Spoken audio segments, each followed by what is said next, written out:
are now live on YouTube. Start streaming. We are now live on Rumble. Where's my browser? Here it is. Get the music going. There we go. All right. Where's my script? There we go. Good afternoon and welcome to the Omni Coalition News Show, aka TOCNS.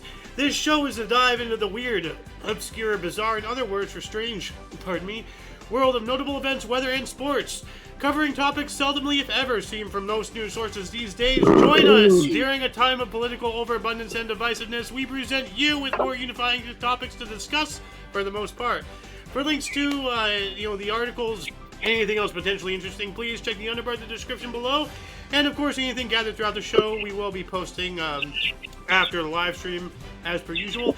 Anyway, I am Aoxander, and who am I joined by today? King's Refuge. And? Golden Loon. Yeah. And I believe little Miss Ghostery, the ghostess with the mostest, hostess, is probably monitoring us both on YouTube and on Rumble somewhere. I have yet to see her make a comment, but she'll let her presence be known eventually. Anyway, and of course, you viewer RU, thank you very much for joining us, whether you're watching us live or some point in the future, time-space continuum. That's pretty heavy, Oh. But yeah, anyway, today is Freya's Day, aka Friday, June 7th, 2024. Let's jump right into the news today, shall we? Now, do you want to read the title and me read the body, or do you want me to read the title? Like, how do you want to do this, Sir King? Today. And you're muted. So I guess I'll just read for now until you unmute yourself. So we have the world's first ever AI beauty pageant named its 10 finalists. AI beauty pageant? AI beauty pageant. Oh, this has gone beyond the fail. Yeah, Let me move this closer so I can pick you up. Pick your voice up. It can pick us both up, no problem. Says here, the Fanvu Miss AI pageant, the world's first beauty pageant for AI-generated female models, judges contestants on beauty, social media clout, and their creators' use of AI tools. At first, they said artificial intelligence was coming after our jobs, but now it seems that not even beauty pageants are safe. Originally announced back in April of 2024 by FanView, a subscription-based platform for creators, the world's first beauty pageant for AI-generated avatars made international news headlines despite controversy online, as it should. But based on the popularity of AI models like Aitana Lopez and Emily Pellegrini on social media, this type of event was bound to happen at some point. About 1,500 AI-generated girls were submitted by creators from all over the world, but only 10 of them made the finalist list. Now, here's the thing. Right there. AI-generated girls. Where's the men representation, huh?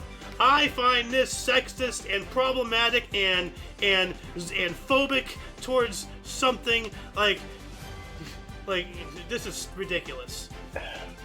So it's all women that made up women? Well, I don't know who made these up, but all the contestants are all AI-generated women. Yeah. And of course, the one they use has rainbow hair because check mark.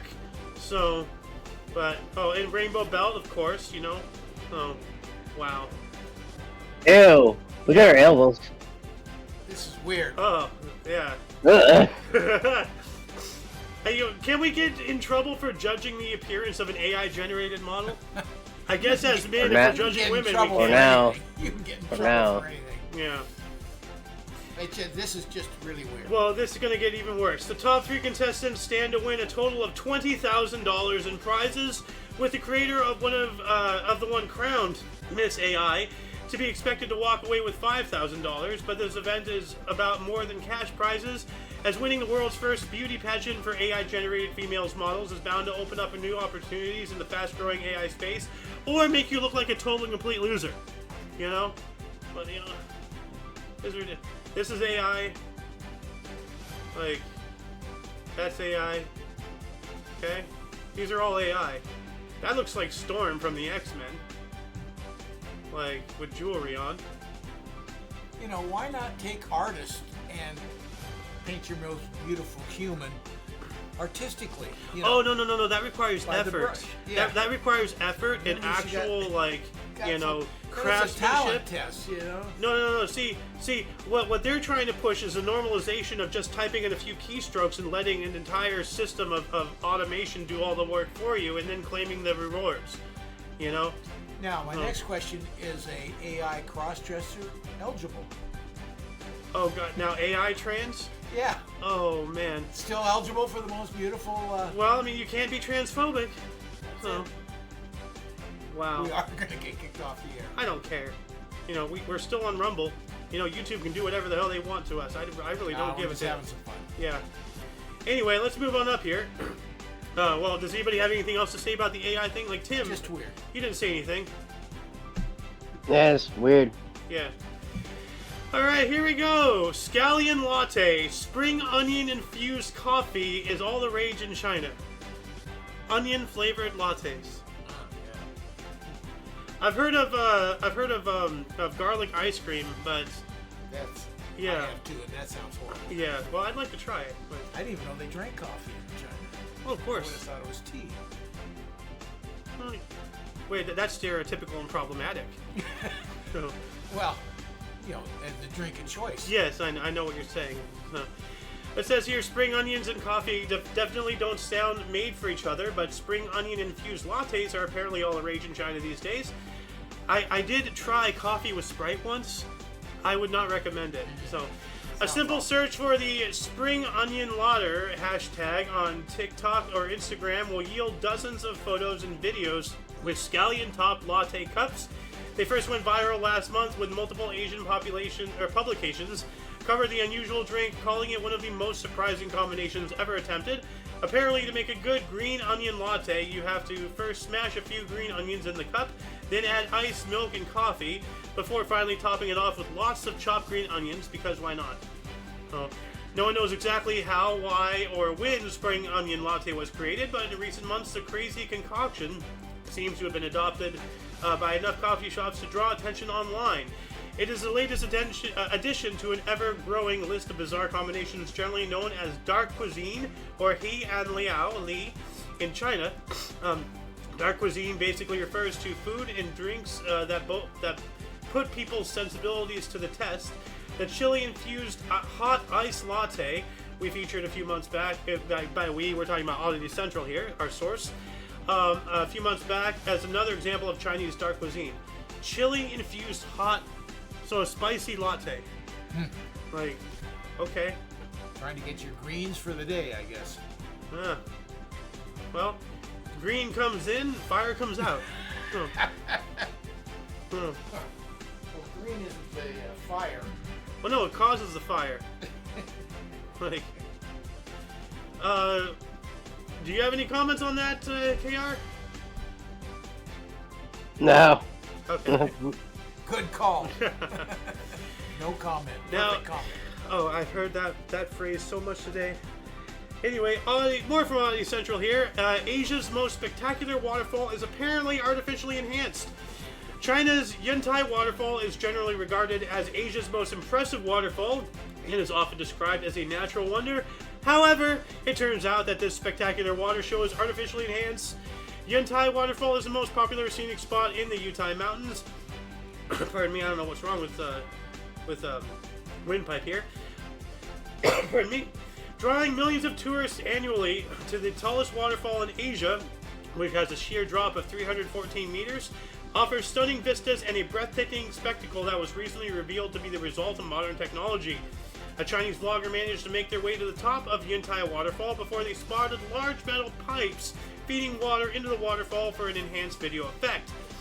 At first, the viral video of the discovery was criticized as fake, but sources from the Yantai Mountain scenic area acknowledge that the waterfall is slightly enhanced to ensure a pleasant experience for tourists, regardless of natural factors.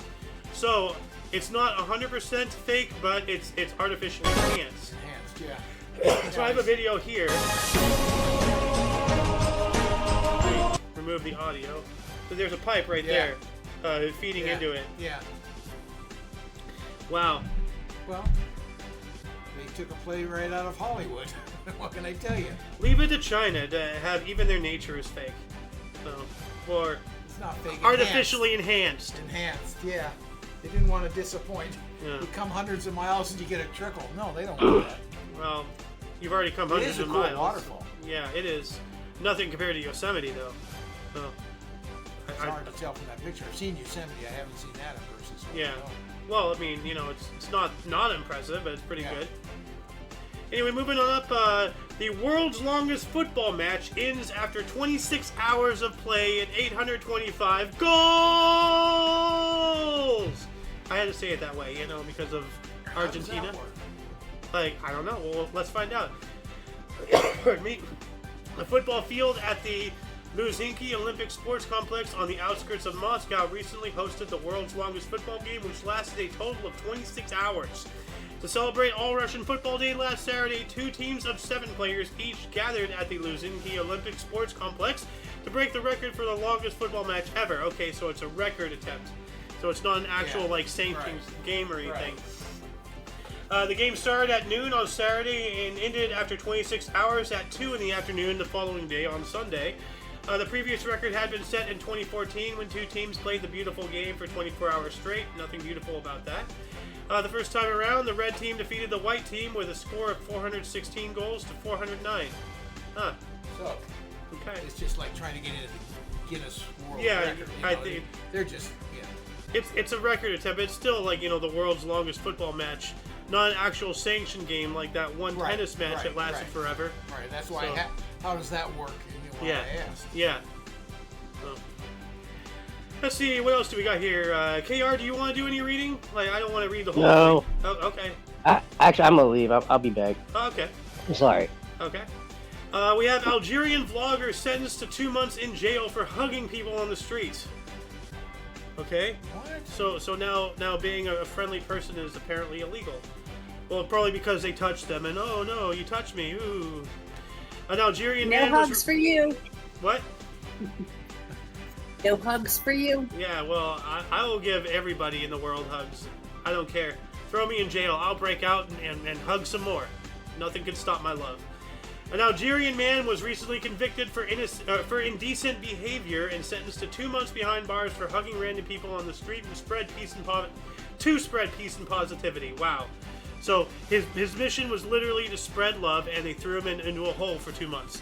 You know, this That's crazy, but exemplifies where the world is going these days. Like, hate is reigning supreme. But I also, in fairness, I don't know Algerian culture. If it's a big faux pas to have physical contact in public. Anyway, I don't know. I have no idea. To me, it's Well, if it is, then it needs to stop obscene. because he's literally to spread peace and positivity. I got it. And yeah, I jump on the bandwagon first. Second thought is, okay, is that acceptable? Now, it seems like a hell of a punishment, but I don't know their culture. Well, that's what I'm saying. Like, if it's unacceptable, okay, I understand. Just say, hey, please don't touch me, fine. But it's the reaction that I'm most upset about. Putting him 2 months in jail for hugging people? Are you out of your mind? But let's continue reading here. Some countries you can get caned for spitting on the sidewalk. True.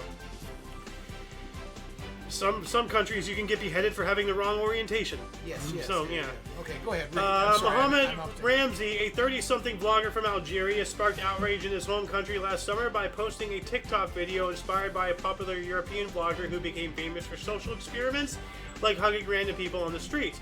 Only that kind of thing is apparently frowned upon in Algeria, as the footage sparked outrage and attracted condemnation from the general public, and not even Mohammed's apology could stop the imminent charges against him.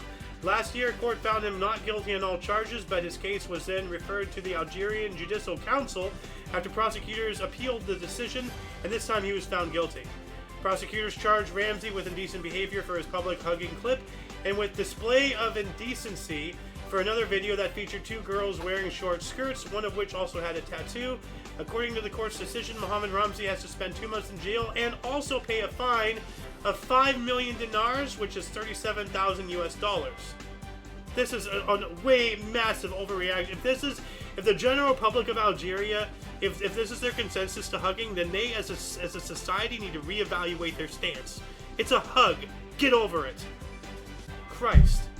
Well, also, he's an Algerian, so Yeah. he should know the etiquettes of social norms. Well, some social norms need to change. Things change. I got that. You know, and maybe this is his. And maybe you know, that's what he's trying to do, is change Yeah. social norms. More power to him, but he has to accept the punishment then. No, he doesn't. And maybe it'll change as it goes. No, he doesn't have to accept the punishment. Give me hugs or give me death. You know? No. What was his name? Muhammad Ramzi. You have my support. Well, I feel for him, that's for sure. Yeah. But I'm not an Algerian either. No. I'm not going to be now. If they're going to arrest you for having love in your heart, evil.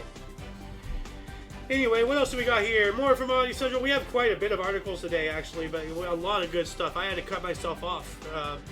Football team wins championship after suspicious 43-1 victory. That is a little weird. Yeah. Hungarian kids football team won the under-14 national championship after surmounting an impressive 40-goal difference with a 43-1 victory in their very last match of the season. With just one match left to play, Kyria Kinegagija SE and Mikolos GYFE were tied at 43 points, but the latter had a comfortable 40-goal advantage, with virtually guaranteed its first ever U14 football title. But there is a reason why virtually isn't synonymous with definitely. In their last match, Kyria Kinegagija SE scored an epic 43-1 victory over Palmontasora, the last team in the rankings, while Mikolos GYFE only managed a 1-0 victory in their last match. Mikolos GYFE was getting ready to celebrate their title after the comfortable win when they got the unbelievable news that they had actually finished second behind Kyria.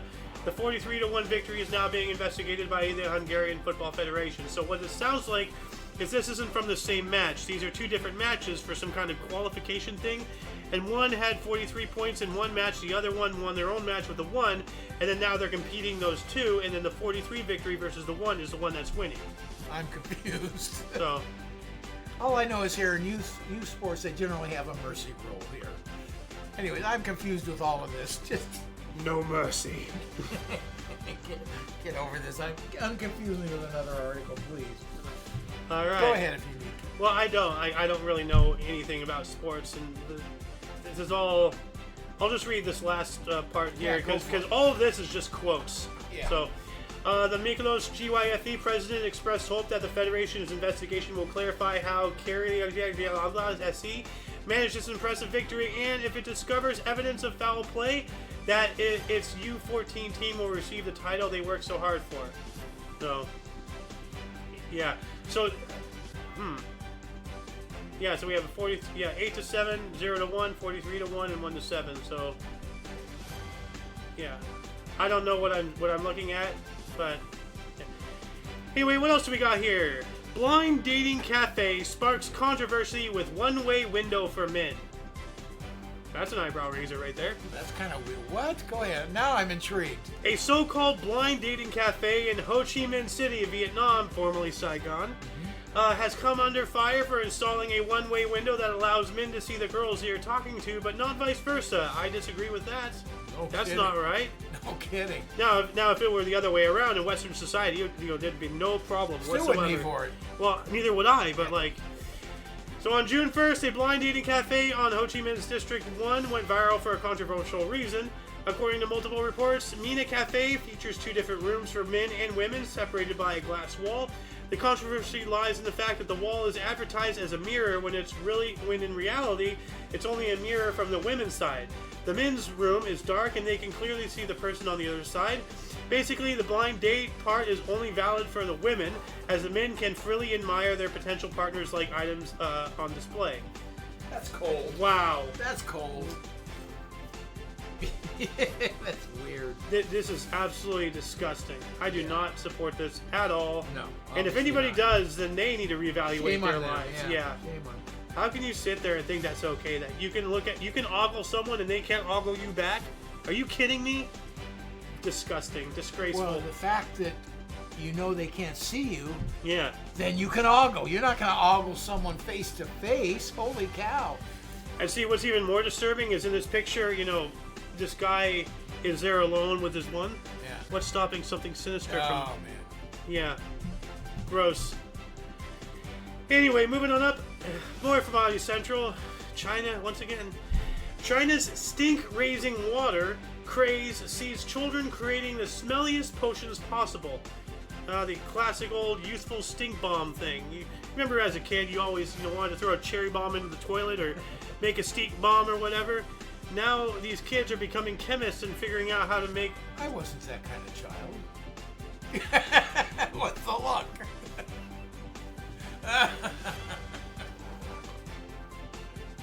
He thinks I told you too many stories. Okay, Mr. Flexi. Oh, let's ride this skateboard down a drainage pipe. Where does it go? I don't know. Let's have an adventure. Anyway, there is a bizarre craze sweeping China's primary and secondary schools. Students are adding all sorts of smelly ingredients to plastic bottles to create the stinkiest recipes possible. Sounds about right. Chinese media recently reported multiple incidents involving bottles of foul-smelling water created by young school students using online recipes. Oh, God. Apparently, they were related to a strange craze where students add all sorts of disgusting ingredients to a plastic bottle of water and let the mix ferment to create the stinkiest concoction possible. Oh my God! They write the recipe on the bottle, and if it's stinky enough, they share it online so that others can take the experiment even further. It has been dubbed the stink-raising water craze, and education authorities are scrambling to prevent it from becoming even more popular, as experts believe it puts public health at risk. Well, the only way to stop a craze, especially if children are behind it, is if all the adults think it's cool. Because if there's one kryptonite to children, it's the old people thinking the same thing that they are, and then they'll find something else to, think it's cool. True enough. Yeah. I mean, that was proven in South Park, but, I mean, oh, that just looks foul.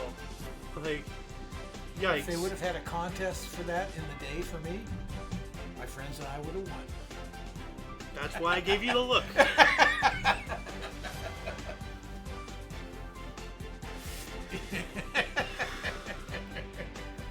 Move on, please. Japanese company officially launches taste-enhancing smart spoon. So we go from foul smells to good tastes. And coincidentally enough, that was not the only time we're going to be talking about water bottles today. So we'll be bringing that back up here in a minute. But Japanese, of course, Japan. Japanese tech company Kirin Holdings recently unveiled the commercial version of its taste-enhancing spoon, dubbed the Electric Spoon, which improves taste buds' perception of salt, thus making food taste better. What are they, zap frying your tongue to like excite the molecules or something? Like, are you putting a battery on your tongue or something? What's going on? I hope not. We originally, by we mean Audio Central here, they originally covered Kirin's taste-enhancing technology a couple years ago. The company's researchers have teamed up with scientists at Meiji University to develop a line of smart kitchenware that use electricity to make food taste better, make food taste saltier and tastier than it actually was. Yeah, that's what this needs, more salt. Back then, they were testing a smart spoon and bowl which worked in tandem to make foods about 1.5 times tastier than they were. How do you quantify that? But it seems that only the spoon made it to the market. Kirin Technology recently announced its newest product, Electric Spoon, a smart spoon designed to improve people's health by helping them cut salt from their food. Okay, so if you enhance the flavor of salt, you don't have to put as much in. Okay, I see where they're going with this. So the downside is if it's a taste you don't like, it's 5 times worse. Well, then why would you be eating something you don't like?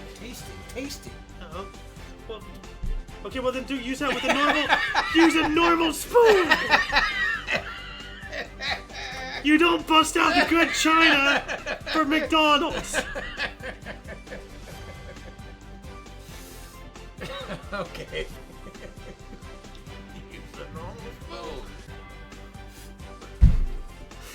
So how exactly does the Electro Spoon work? Well, according to a Kirin press release, the tip of the spoon contains a mechanism that can transfer an electric charge to the food it touches and at the same time generate an electric field around the tongue. So they are zap frying your tongue. So you want an electric charge on your saliva? Well, see, now what's making me concerned is how much technology is in this spoon and is it hackable? Can I like, you know, like remotely hack the spoon and make my neighbor's head explode? You know? Here, try this. Didn't like it? Your head exploded. I guess you didn't like it.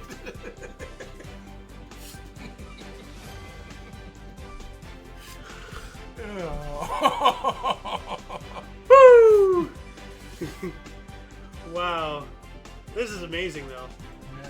Oh, wow. Look at that. I want no part of it. That looks terrifying. Look, there's Yeah. a metal thing in the spoon. Yeah. Like, Well, yeah, yikes. electric charge. There's moisture in your mouth. Electric charge in my mouth. I don't want. Yeah, I don't like this. It looks like a thermometer. But instead of reading a temperature, it gives you one. Yikes. Anyway, let's move on up. We have quite a bit of articles left here to go.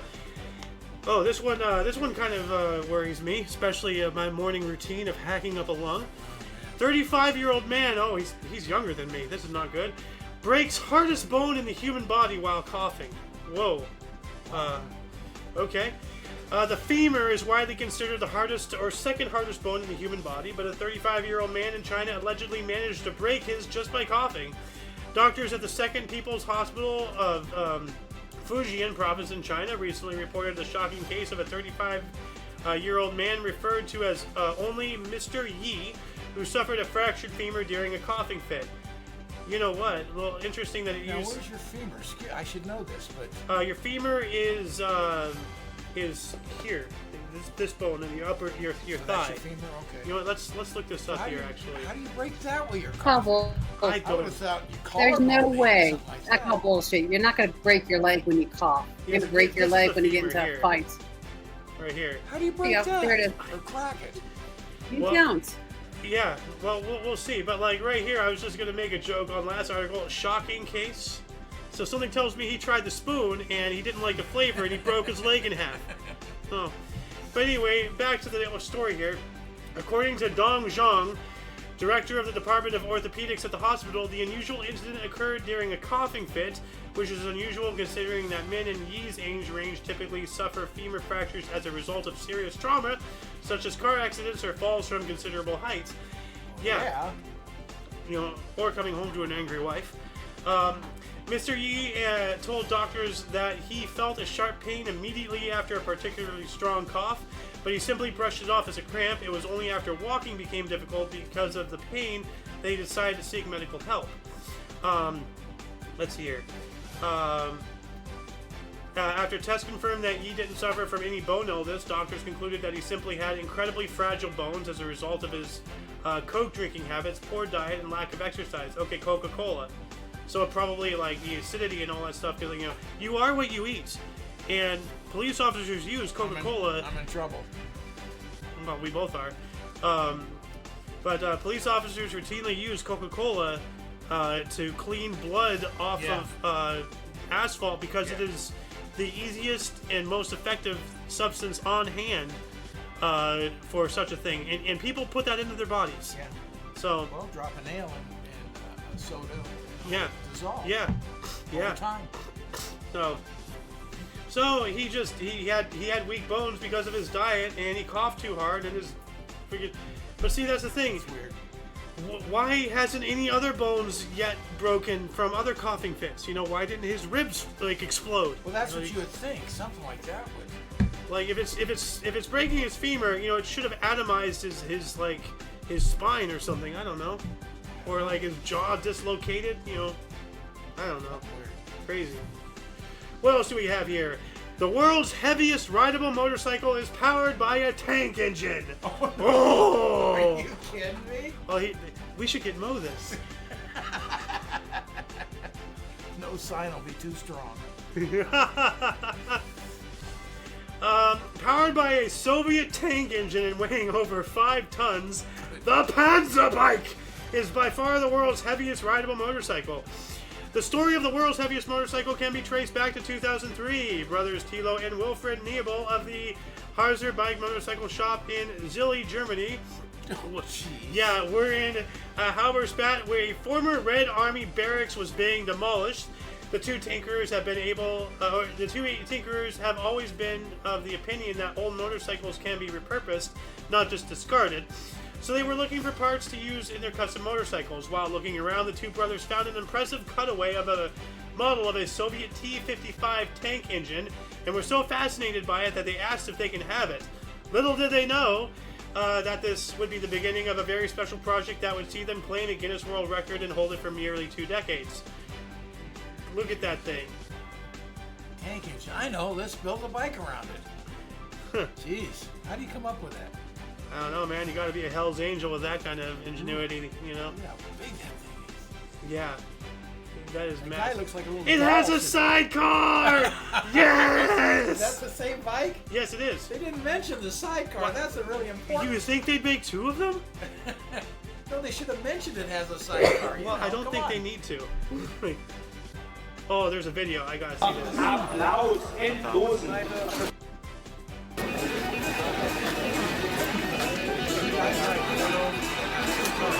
Oh, yeah, he has a wheel too. Yeah. I wonder if it operates like the big fire trucks where there's a guy holding the handle. Oh god, look at the propeller! Look at the propeller in the front! Look at the size of that thing! Man, yeah. Well, I mean...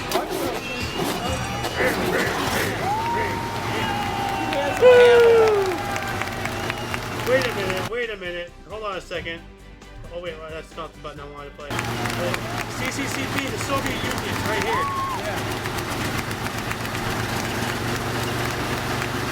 So I guess this is the people's fight. That's wicked awesome. I don't think you need to tell people to stand back and run. Maybe he does. Besides that thing, he can probably suck somebody in like a jet engine.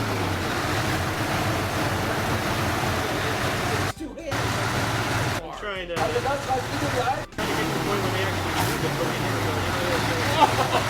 Oh my god. Oh, this is awesome. Oh, there we go.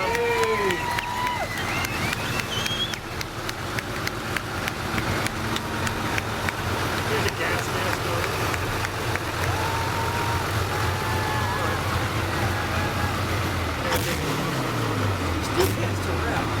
Yeah. Oh, there's a missile in the back. Is that a traffic signal for a rear light? Yeah. God. Look at the same rules. Hey, motorcycles have a reverse? This one does. I don't think that's rolling back and back.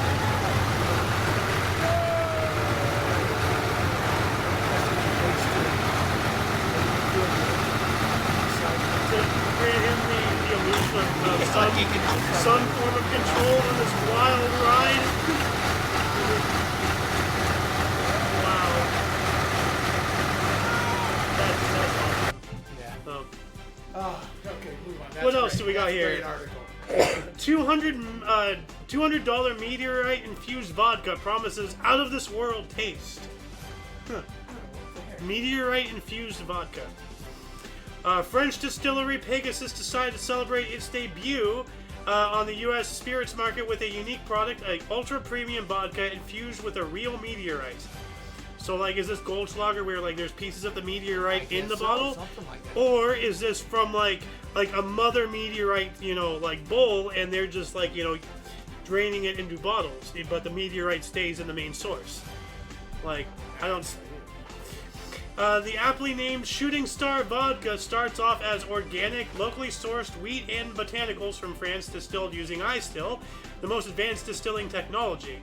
The mixture is then slowly reduced over a month-long period using pure spring water from a well dug 150 meters below the Pegasus distillery in Burgundy. But what really sets Shooting Star Vodka apart from other premium spirits is the aging process. Shooting Star Vodka is aged in small batches for at least 1 year, using large terracotta jars with pieces of meteorite suspended in the middle. So there, it is in that. Okay. As the space rock partially dissolves into the vodka, it allegedly gives the spirit a mineral taste. So it dissolves in it. So it is kind of like Goldschlager. Partially dissolved. Yeah, partially. But they straight up just put a meteor. But like, are they not worried about space radiation? I mean, don't they have to like decontaminate this stuff? Like, I don't know. I mean, like, all of the dinosaur bones like we see in museums are all actually replicas because the actual skeletal remains are irradiated to the point where it's hazardous. Yeah. I did not know this. Yeah. Now I'm disappointed. Yeah. No, every dinosaur bone we've ever seen, fake. Oh man, are you sure? Yeah. Now I'm really disappointed. You know what? Let's look this up here. Dinosaur bones fake. Radiation. Let's see here. Dinosaur fossils are millions of years old. Okay, whatever. Radiocarbon. Forget extinct. Okay, this is not. Don't worry So, about it. Just move on. We yeah. gotta move Anyway. Yeah, we do. But this is really interesting. Let's Yeah. see. Oh boy, here we go. People lick supermarket eggs in hopes of getting food infection and receiving compensation. on. Oh God. Wow. Oh, of course, Russia. After the owner of a Russian supermarket chain announced that he would be paying 1 million rubles to each person proven to have gotten food poisoning from the store's products, many decided to take him up on his offer. Earlier this month, Yekaterinburg-based supermarket chain in Zhinzimart came under fire for allegedly selling comprised food products that had landed at least 18 people in the hospital with food poisoning. As a result, several suppliers refused to work with Zhinzimart anymore for fear of getting audited by Russia's federal agency in charge of consumer well-being and protection. Yeah, let me try to pronounce this actually right this time. Rospotrебnadzor. Left with empty shelves and a sullied reputation, Zhinzimart founder made a bold public statement promising to compensate each person proven to have been poisoned by his products 1 million rubles or $11,000. His promise went viral, and before long, people were trying to get food poisoning at Zhinzimart to get compensated. When you value money over your own self-health, then you have a serious problem. You know? I don't care how much money you pay me.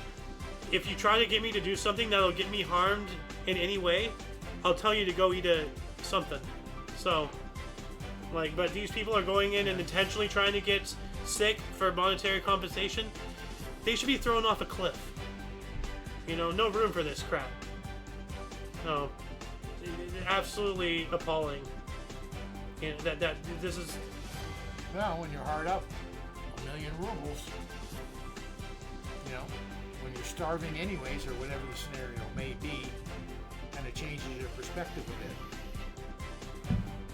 You got a point. Really, just really sad to see people are capable of such patheticness.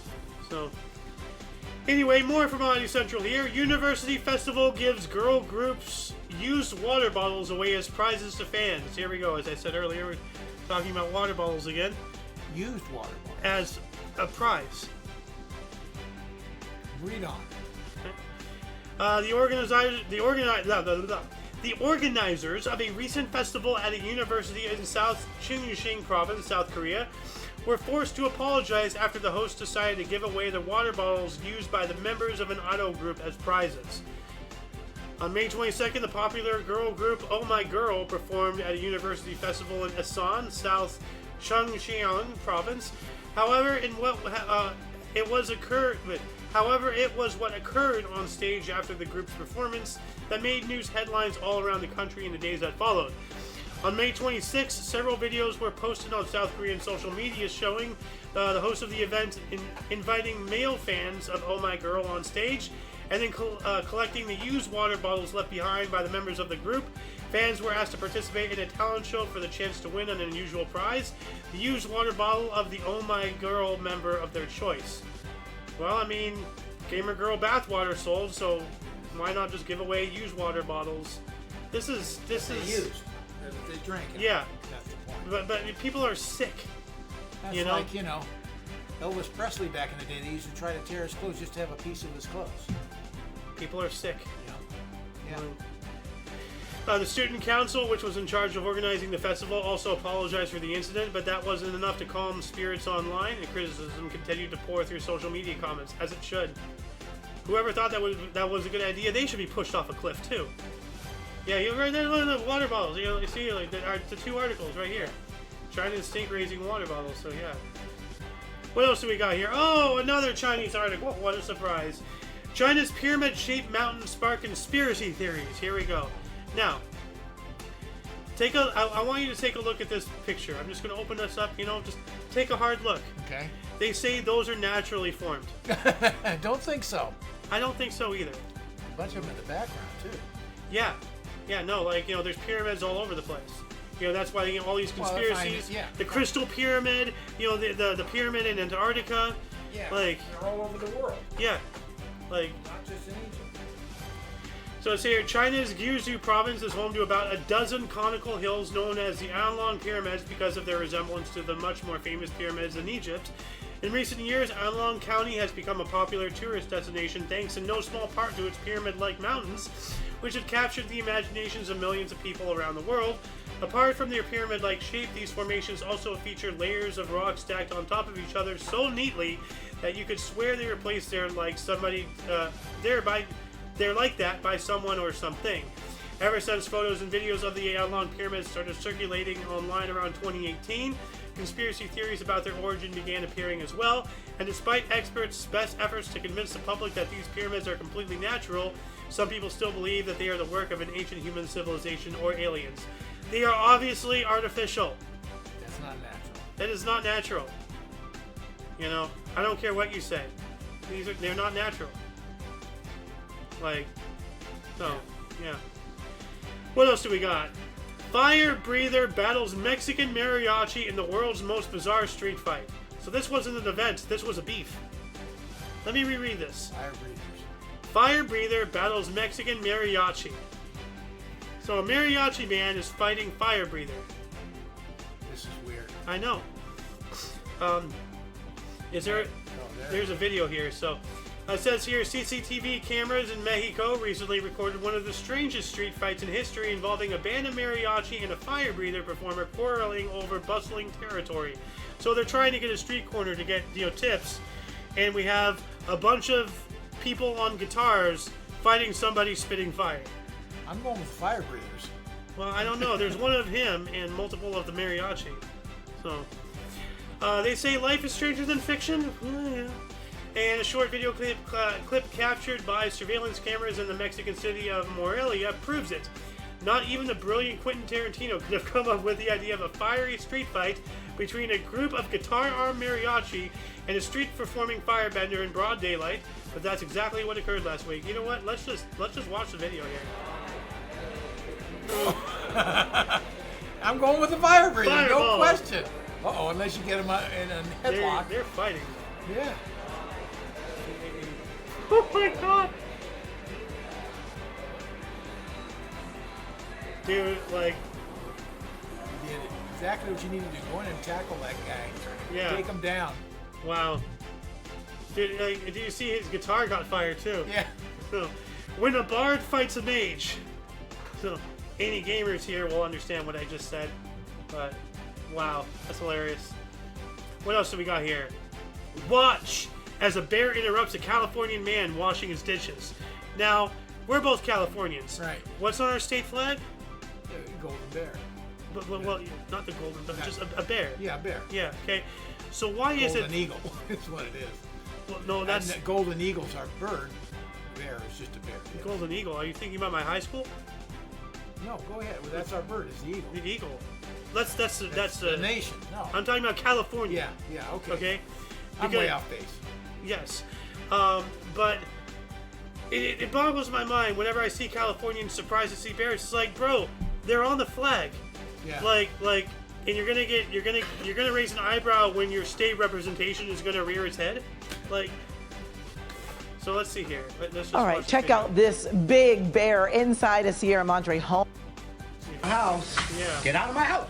Just try to stay calm. I don't even remember what I was saying. Whiteman lives in Sierra Madre, Over, Bear. but City Hall is concerned the progress that's been made could this is be why at you're risk. supposed to close In your door, 2021, idiot. the state legislature approved There's a freaking door wide open, you know? Like, what are you doing? Close your door. You know? At least have a screen door so that way if it busts through that, you hear it. You know? Wow. Let's see here. World's fastest wheelbarrow speeds past 52 miles per hour. Whoa. What? Well, that's when you got to clear out some land fast. Yeah. So, Well, that's kind of, he just made like a well, statement, yes, but power. a British mechanic broke a Guinness World Record when he took his motorized wheelbarrow up to a speed of 52.58 miles per hour. But he's still, 20 some odd miles per hour too slow to activate the flux capacitor. So, Yeah. so, 88. Yep. Dylan Phillips told Guinness World Records he built his super speedy garden tool for fun before he realized there was a world record category for wheelbarrow speed. So he just did this for S's and D's. Yeah. And he's like, oh, well, I might actually get a record. So he got his record. 52 mile per hour wheelbarrow. Oh. Huh. All right. Andale. Apunate. Moving on up to UPI. South African father and son create world's fastest drone. Now this is awesome. Father and son team. Yeah. Father and son duo from South Africa created the world's fastest drone with an average top speed of 298.47 miles per hour. That's fast. Luke Bell and his father Mike of Western Cape dubbed the quadcopter Peregrine 2 after the earlier model that reached 247 miles per hour, according to Guinness World Records. The drone is 3D printed carbon fiber, battery operated, and remote controlled. The duo taped aerothermal engine. Oh, the duo tapes. How do I pronounce that word? T-A-P-P-E-D. I have Tapped. glasses on. I have no idea. Aerothermal engineer Chris Rosser for help controlling it. And I guess they brought him in or something. To nab the record, they flew the drone in 2 runs in opposite directions, demonstrating its ability to navigate tail or headwinds. They clocked an actual top speed of 317 miles per hour and an average of 298.47. That's still a really fast drone. Yeah. Oh. This is the fastest drone of its kind. It now holds the Guinness World Records title. South African-born YouTuber. So what are the big problems we had? In light, yes. Above After all else, almost giving up. lightweight is what really sells it. Oh, that's not good. Caught fire. This is the face of a man who's... Well, that's what happens when you go too fast. Friction occurs. Oh. Now, I was talking to you about this guy earlier today. Not this article, but a rare Boba Fett action figure sells for a record-breaking $525,000. About the same price as our house was when we bought it in 1999. Yeah. They bought this 6-inch hunk of plastic. Yeah. Why would anything in any relation to Disney be that expensive? I don't even know what it is. Other than an action figure. It's a Boba Fett action figure. These are very coveted. I've never heard of it before. We just had this conversation this morning. You know who Boba Fett is? Oh yeah, that's right. Okay. Yeah. I didn't know they had action figures. Yeah, but I didn't. You didn't notice that Star Wars had action figures. Well, I guess then I Well, would have thought it out. Where the If hell I is would your have thought brain? it out, I would have said yes, but I've You're- never thought about it before. My dad, your age is very showing. $525,000. So, let's see here. Heritage Auctions announced the action figure is now the world's most valuable vintage toy after fetching the massive sum, which includes the buyer's premium at the May 31st Star Wars signature auction. You know what the premium is? No. What the house gets. Oh, okay. Yeah. Okay. So they're cut. Yeah. So it says here, a different Boba Fett toy released in 1979 sold for $84,375 on May 31st. The figure is still sealed in its original packaging. Was given a 95 grade by the Action Figure Authority. And this is removed from box, RFB. Yeah. They want NRFB, never removed from box. So, which is stupid. Toys are made to be played with, not collecting. Really dumb. The entire, concept of collecting toys, only works for me if they're used. Because then they've been loved. They've been appreciated. They've done their primary reason to exist, which is to be played with. That's all a toy ever wants. Have these people never seen Toy Story? That's what they say. Yeah. The only reason the toy wants to exist is to be played with. Not to be put up on some shelf and ogle that like some kind of religious thing. Anyway, oh god, here we go. World's largest coprolite collection becomes Arizona Museum. You know what coprolite is, right? No. Fossilized feces. Okay. So I figured it had to be something like that. Yep, the owner of the world's largest collection of fossilized poop is now showing it off his collection of dino droppings and other ancient waste at his new museum in Arizona. George Franson earned the Guinness World Record for the world's largest collection of coprolites, the scientific term for fossilized feces, in 2015, with 1,277 fossils that once graced the digestive tracts of ancient animals. And to quote what's-his-face from the original Jurassic Park movie, that is one giant mountain of shit. How did we miss this museum when we were in Arizona? I don't know. That's tailor-made for us. I guess we just weren't following our noses. Yeah. His collection now has over 8,000 pieces. It's a virtual exhibit and took the physical corporalites around to various museums as a touring exhibition for years. He's now opened a permanent museum located in Williams, Arizona. So that's why he was touring. He didn't have a actual set place until recently. So if you ever want to go see a bunch of ancient turds, go to Arizona. Williams, Arizona, up north. Yep. Yeah. All right. Here we go. Idaho man moves water by hand for Guinness World Record. Okay. How is this a record? I don't know. They have some weird stuff. Now, I'm going to call it. Now, I have not read ahead. I never do read ahead or anything. But I'm going to say that the breaker of this record is David Rush. Who's David Rush? He has like 500 some odd world records broken under his... Yeah, let's find out. So let's see here. An Idaho man finally broke the Guinness World Record for the most water moved by the hands in 30 seconds after attempting and failing to take the title for 5 years. Serial record breaker David Rush! Oh, you can't hush the rush! Come on, you knew. No, I know. Well, really? I'm serious. Like, I've spoken about this guy like a lot of times, like on this show. Record multiple times over the course of 5 years, but his attempts were frequently disqualified for reasons including his pitcher of water moving slightly and using a non-approved surface. Rush had to use only his hands to transfer water from a bucket to a pitcher placed 1 meter or 3.28 feet away. He successfully took the record by transferring 3,323 milliliters or 112.4 ounces from one container to the other in the allotted 30 seconds.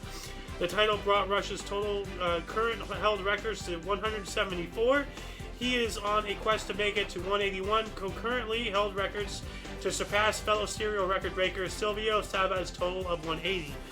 So not only is he trying to hold the most records, but he's trying to hold the record of the most records. So that's why I said he has 174 records. Right, he's trying to get to 180. So right there is evidence. I didn't read ahead. I really didn't. I'm proud of you. Yeah. Unless you knew he was from Idaho. Well, I might have, but as I said, we've spoken about this guy. He's broken so many records. You've been on the show when we've talked about him a couple of times. Could have been. So I know you have. Unimpressed. So, no, I'm a Rushy. So, there you go. Good for you. So yeah. He holds another one. So he's got 7 to go. Yeah. Hold the record of the record. Now here's something interesting. A new Lennon-McCartney collab has dropped, but this time it's by the Beatles' sons. So the apples fell from the tree, and then then they formed their own Rolling Stones, I guess, so to speak. It's a very horribly constructed. I know. I'm trying to make a joke here. I'm trying to make a band joke, and I fell flat.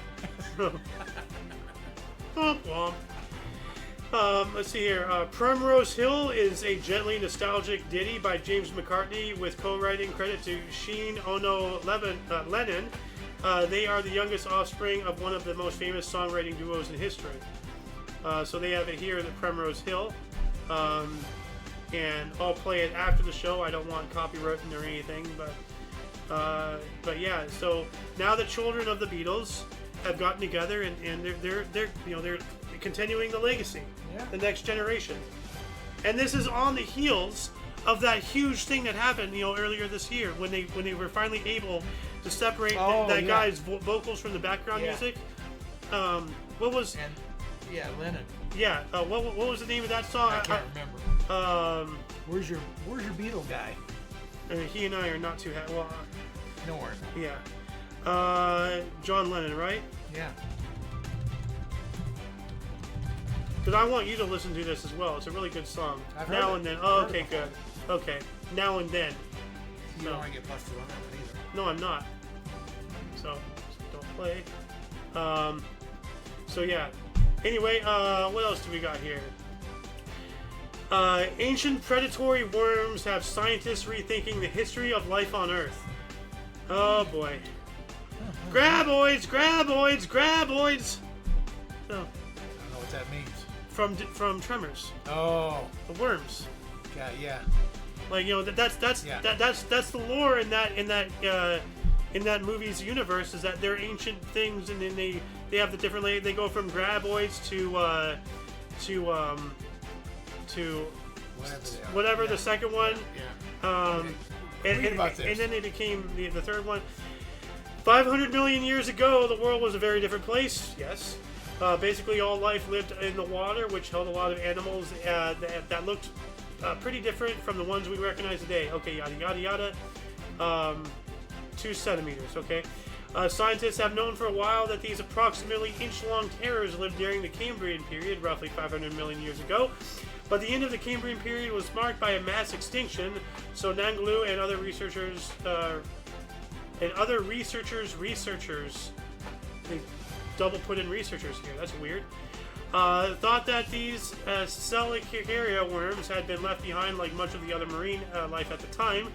But a paper recently published in the journal Biology Letters by Nanglu and paleobiologist Javier Ortega Hernandez showed examples of a new species of this Seldomly worm if the fossil record 25 million years after researchers thought they'd vanished from the Earth.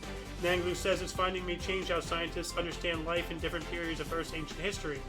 So can you imagine a little inch-long worm rewriting all of what we believe about history? Not surprising, to be honest.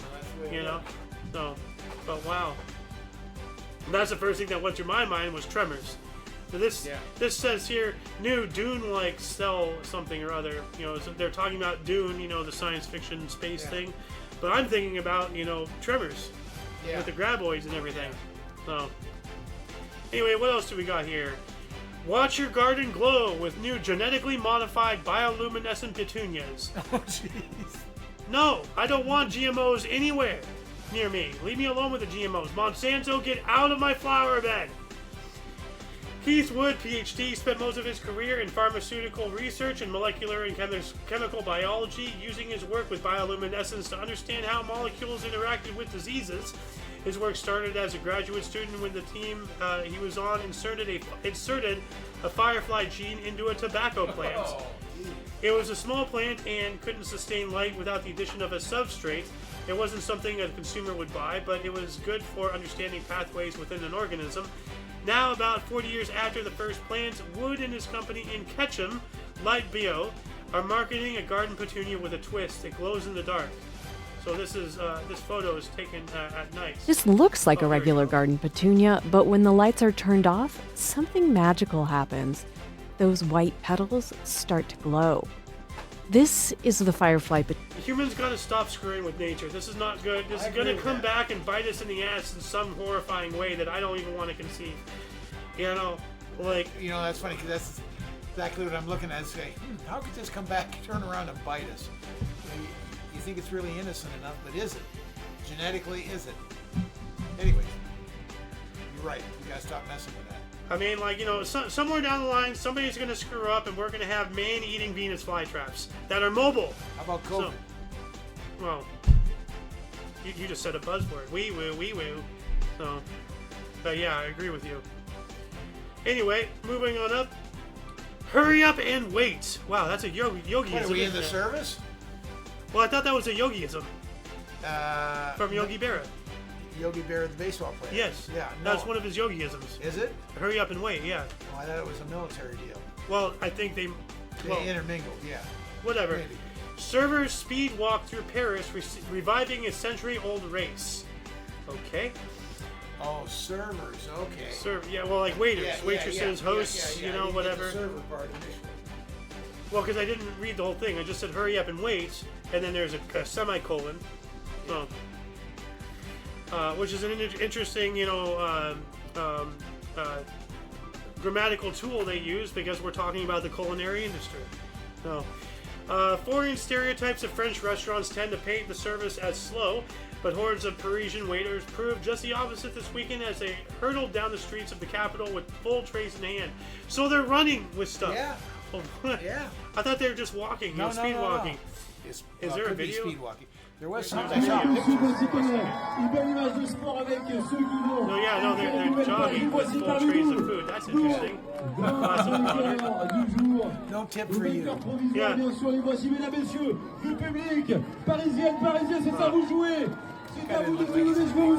Well, you already lost, so why keep going? But anyway. Oh, you want to finish? Well, yeah, but finish stably. You're still holding a bunch of crap. You don't want to drop that. Let's see here. Thousands of spectators gathered to watch more than 200 servers compete in Sunday's Course des Cafés, the newly revived version of a century-old race. Waiters and waitresses traversed a 1.2-mile loop starting and ending at City Hall, suited up in traditional crisp white shirts, black trousers, neatly tied aprons, and in some cases bow ties. They each carried a tray loaded with a croissant, a full water glass, and an empty coffee cup. The goal: cross the finish line as quickly as possible without running, spilling, or carrying the tray with two hands at the same time.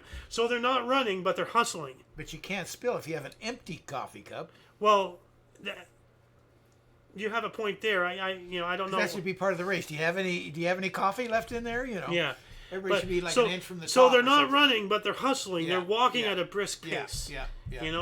So the goal is to cross the finish line as quickly as possible without running, spilling, or carrying the tray with two hands at the same time. So you have to carry it with one hand at all times, and you can't spill anything. But I agree with you. The coffee cup needs to have something in it. Yeah, and it has to be there when you get done. Yeah, and our music ended because we've been going on for over an hour, but let's keep on going here. So let's see here. We only have a few articles left, so hang tight. This one's kind of sad. So long, Stumpy.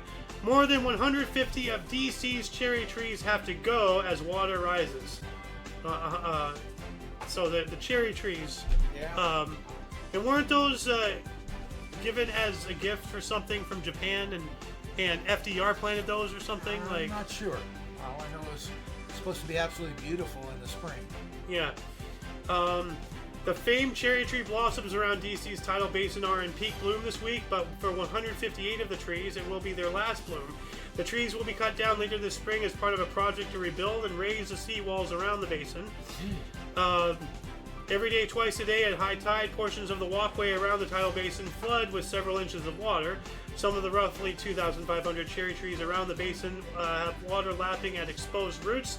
Others are completely inundated. Numerous park benches are partially submerged. So this is a real problem here. Yeah. But I want to know where the trees came from. It's a scraggly...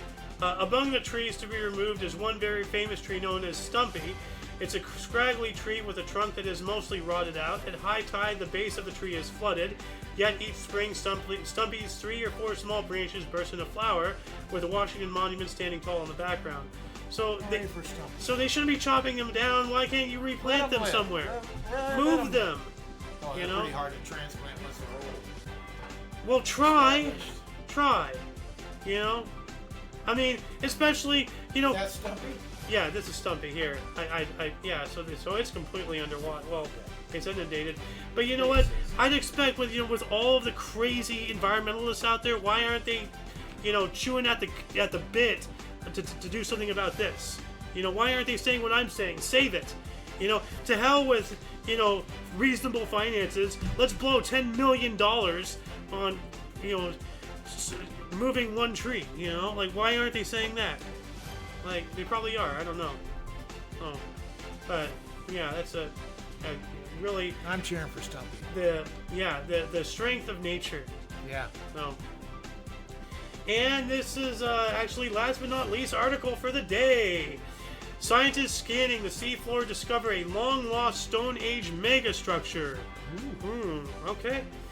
In the fall of 2021, Jacob Girisin, a marine geologist now at the Leibniz Institute for Baltic Sea Research, was teaching a one-week field course at the University of Kiel.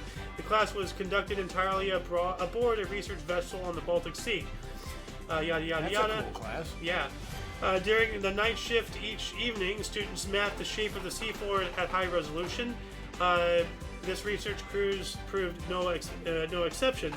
One night in the Bay of Michelberg, off the coast of northern Germany, the students fired up the echo sounders and mapped a swath of seafloor. It was then they found something. They were sitting together. They saw what was something on the seafloor. They didn't know it was at the time, but not quite 70 feet below the surface. They'd stumbled upon a stone wall more than half a mile long that dated back to the Stone Age, one of the oldest such megastructures on the planet. In research published in PNAS, wow, what a name, PNAS, PNAS, wow. Gearson and his colleagues say the piece of ancient hunting architecture may have been used to corral and hunt reindeer, adding a level of sophistication to the prehistoric hunter-gatherers who lived between 10 to 11,000 years ago. Interesting. Yeah. Show the picture again. Yeah. So that's a wall debris, I see. That's what's left of the... Yeah. Huh. Natural. Yeah. Not man-made. Oh. Now you're sounding like a like an accredited scientist who wants to keep their accreditation. So, yeah. Whatever happened to, like, big intelligence? Like, it's all about questioning, not maintaining status quo. Right. That's true. So that's our last article. Yep, and that shall conclude the show. Once again, please check the underbar of the description for any links you may be interested in, including but not limited to all things Omni Coalition. We're not just here on Rumble or on YouTube, we're also on BitChute and Odyssey and all sorts of other things. For your dose of odd, different, and otherwise unusual news, aka notable events, weather, and sports, we stream this every Friday's day at 3 p.m. Pacific Time, which is 4 Mountain, 5 Central, and 6 p.m. Eastern Standard Time, respectively. We have other shows. We have a history show we do almost every day, 11 in the morning Pacific Time. We have this show. We're trying to get The Edge of Disclosure off the ground. Ufology. What? What's the new one you're coming? There is no new one. It's just change the name. Let me get there. Oh. We have The Edge of Disclosure, aka Theon, ufology, paranormal conspiracy style, like show. Trying to get that up off the ground. We have the Omni Coalition show, aka Talk Show. That's what I was thinking of. Which is basically the Peanut, but with a new name. And, gonna get that back off the ground, this upcoming Sunday. The Omni Kitchen, that's in the works as well. iNosh is in the works. We have all sorts of things. So, hang tight. And if you want to see us live at any time, if you're on the West, it's 11 and 3 all for thee. Mountain 12 and 4, watch us for more. Central 1 and 5 for the Contrive. East 2 and 6 for your fix. For all of you and all of us, I was A.O. Xander. Golden Loon. And we also have Ghostery, Miss Ghosty with the hosty with the mosty, here. And she's also monitoring our chats. Thank you very much for your service. And of course, you are you, audience. Thank you so much for watching. Until you catch us next time, whenever that is, wherever that is, don't forget to look right and left at every intersection, rate 5 thumbs, and subscribe. Toodles! Yeah. You did have a lot of articles. Yeah. How do I end this? Here we go. Nope, that's the wrong button.